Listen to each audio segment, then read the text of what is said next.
Hello বন্ধুরা, রাতের খাওয়া নিয়ে চলে এসেছি। খুবই সাধারণ খাওয়া দাওয়া আজকে রাতে। আর রাতে কি আছে চলো আগে দেখিয়ে দিই তোমাদের। এই যে রুটি, ধোয়া ওটা রুটি না? হ্যাঁ, তবে আজকে আমার শরীরটা বেশি ভালো লাগছে না। এই যে সঙ্গে রয়েছে আলু পেঁয়াজের তরকারি, আর রয়েছে এই যে চিকেন ভাজা বলতে পারো। এই মশলা টশলা দিয়ে ম্যারিনেশন করে একটু চিকেন ভেজেছি। চিকেন ভাজা কম হয়ে গেছে, আমার ছেলে রাগ হয়ে গেছে।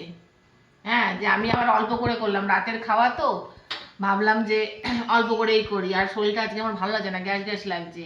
এবার কখন কি বার করলাম মাংস ফ্রিজ থেকে, কি করলাম অতটা বুঝতেও পারলাম না। এবার ছেলে রাগারাগি করছে, এইটুকুনি করেছো তুমি, এইটুকুনি। আমি যে তুই খাস, ওর বাবা বলছে, আমি বলছে তুই খাস, আমাদের লাগবে না।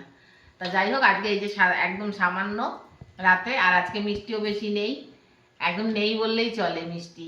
তা আজকে আমাদের এই খাওয়া দাওয়া, আমরা তা ঝটপট করে ফেলি, কেননা ঠিক ভাল লাগছে না, শরীর গ্যাস গ্যাস লাগছে।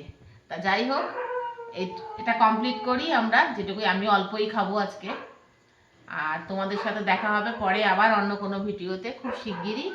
ততক্ষণের জন্য ভালো থেকো, সুস্থ থেকো, এবং আমার ভিডিও ভালো লাগলে লাইক শেয়ার সাবস্ক্রাইব করে পাশে থেকো। শুভরাত্রি।